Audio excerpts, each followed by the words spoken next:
kind of identity we form within our partnership is dependent upon how well we communicate. As the household comes together, we sometimes stay in tune, and at other times it is natural to find ourselves deviating off course. The clashing of expectations and values often causes rifts in our relationship. A strong marriage requires that goals, principles, and values are aligned.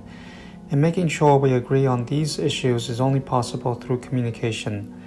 Godly character is further refined in the fires of conflict, resolution, sacrifice, and mutual spiritual help. But a strong marriage requires more than just making sure goals, principles, and beliefs are aligned. Neither is complementing personalities nor, surprisingly, even godly character enough to create a dynamic relationship full of purpose.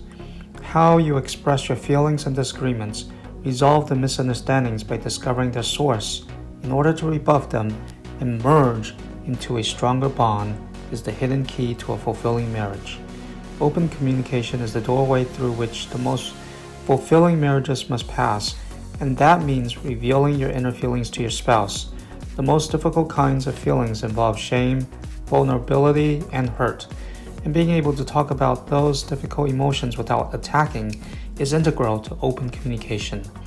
How wide you open your heart determines the degree of closeness you will have with your spouse. If you were to conceal your feelings, you not only avoid expressing your own, you'll also discourage your spouse from expressing their feelings as well. If kept hidden inside you, your spouse will not be able to accurately see the reasons behind your behavior.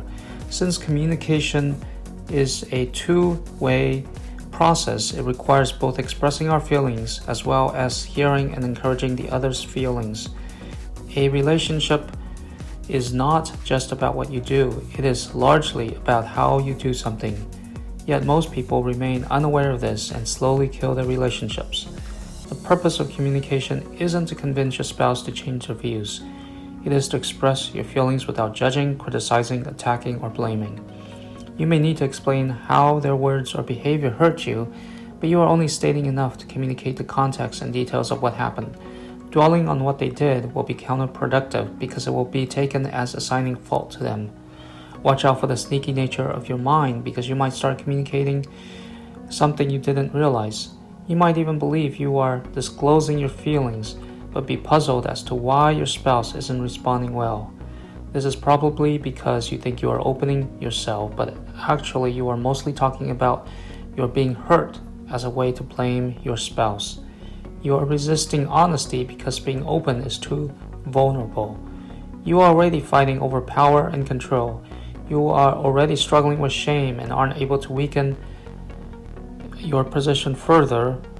You have got to dig down below the anger, beneath the desire to change them, past the natural inclination to make things better. You got to let the strength go. Let the injustice you feel go. Let the self-pride go. Then you can begin to express yourself with the words, I feel. If it feels foreign, weakening, and humiliating, you are on the right path. If you feel the heat of anger, you are not on the correct pathway. If you lay your feelings of shame open, you will unearth sensitive issues that even you yourself were not aware of. Under those feelings are the seeds of division that threaten to sever the union in your marriage. If you don't dig them out and separate the truths from untruths, you would rather keep those issues locked away, but keeping those feelings of fear, anxiety, and pain at bay will only create a wall of separation in your marriage. Issues will remain inside that barrier that you dare not explore. The extent to which both parties are willing to bring those feelings out into the open and discuss them without trying to win your argument or push through your agenda will determine how much ground you gain towards the ultimate goal in your marriage. It may look messy and feel unpleasant, but the path to a happier relationship passes through communicating your feelings openly and honestly.